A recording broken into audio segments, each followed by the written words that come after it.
External relations. It seems to mean something different to everyone, but it impacts almost every facet of a business.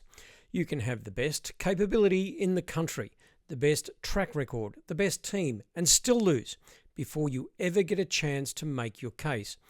Not because you've failed at delivery, but because the outside world has already made up its mind. That is the problem external relations is designed to solve. And most organisations don't even realise they have a problem until it's too late. In November 2023, telecommunications company Optus had a network failure in Australia. But what followed was not just a technical problem. Very quickly, it became a customer problem, a media problem, a government problem, a regulatory problem, a leadership problem, and a trust problem. It was just pretty much a disaster. How do you think they've handled it? Badly. If Optus management thought Kelly Bayer Rosmarin's media blitz late yesterday would end the crisis, what do you say to your customers? All we can say is sorry. think again. Optus management were today back in their bunker. The CEO was done with talking, leaving it to a department manager to issue a statement, which raised more questions than answers. The outside world does not experience an organisation through one neat department. It experiences an organisation through everything it sees, hears, reads, relies on, questions and remembers. That should be the purview of the external relations function, coordinating the way the organisation is seen in the world. I'm James Baker. Through Burbank Marshall, I help organisations communicate effectively in government-facing and high-consequence environments, so they don't get hit by reputation freight trains that they just don't see coming. And I've helped organisations sell billions of dollars worth of products and services to government. External relations is not just marketing. It's not just public relations. It's not just government relations, media relations, stakeholder engagement, business development, crisis communication, or employee communication. It includes all of those things, but it is broader than any one of them. At its simplest, external relations is the management of how an organisation is seen, understood, trusted, judged, selected, supported, criticised, defended, or advocated for by the outside world. That outside world might include customers, government officials, regulators, journalists, suppliers, industry partners, communities, investors, employees, families, political officers, procurement teams, prime contractors, or the general public. For some organisations, that outside world is fairly simple. For government-facing organisations, it rarely is. If you operate in defence or aerospace, national security, emergency services, infrastructure, technology, or professional services, the people who shape your success are often spread across a complex stakeholder environment. The person who signs the contract may not be the person who first hears about you. The person who influences confidence in your organisation may not even appear on the organisational chart. And the person who blocks progress may never be the person you thought you were communicating with. That is why external relations is a real thing. It helps an organisation think beyond individual communication activities and understand the whole environment in which trust, reputation, confidence, and opportunity are formed. Many organisations miss the significance of their employees in external relations. Employees are often the most credible ambassadors for the reality of an organisation, not because they're repeating approved messages, but because they are close to how the organisation actually behaves. They speak to customers, suppliers, regulators. They attend industry events. They talk to partners, officials, peers, family members, and people in their professional networks. In many cases, employees shape reputation before the communications team ever gets involved. So external relations is not only what an organisation says publicly, it's also what people experience privately.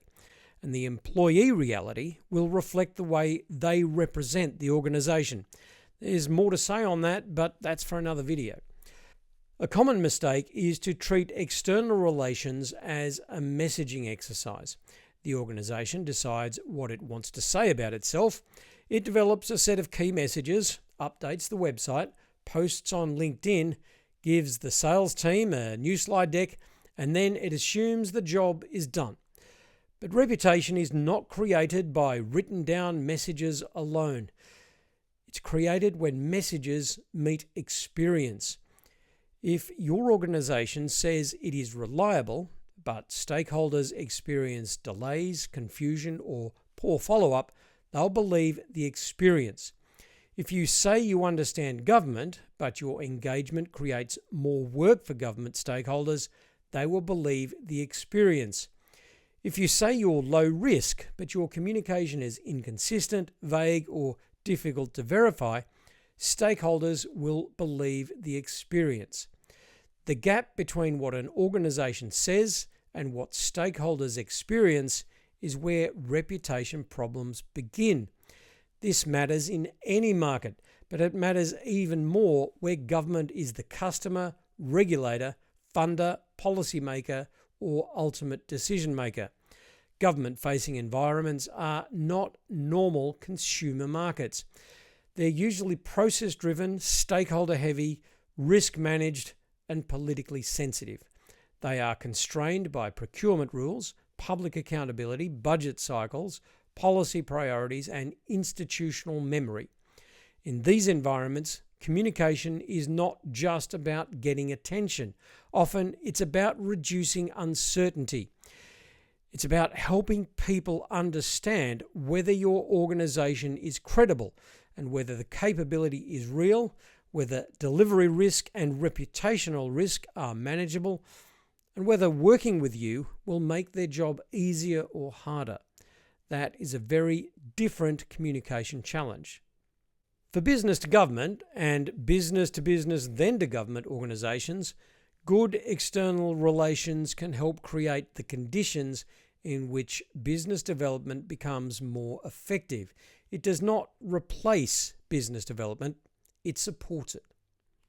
Business development is part of the external relations ecosystem, but external relations is broader than business development. BD is often focused on identifying, pursuing, and converting opportunities. That is important work. But external relations helps create the environment in which those opportunities can be recognised, trusted, supported, and acted upon. A business development conversation is much stronger when the organisation is already seen as credible. A procurement process is easier to navigate when stakeholders already understand the problem you solve. A government engagement effort is more productive when the organisation is known for being practical, professional, and realistic. A crisis is easier to manage when the organisation has already built trust before it needed it.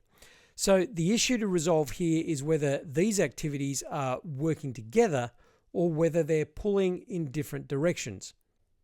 The key point is external relations is the combined external effect of the organisation as a whole.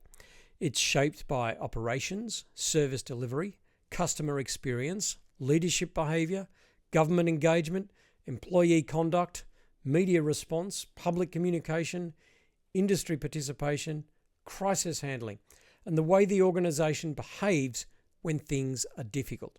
This is why a single operational issue can become a reputation issue.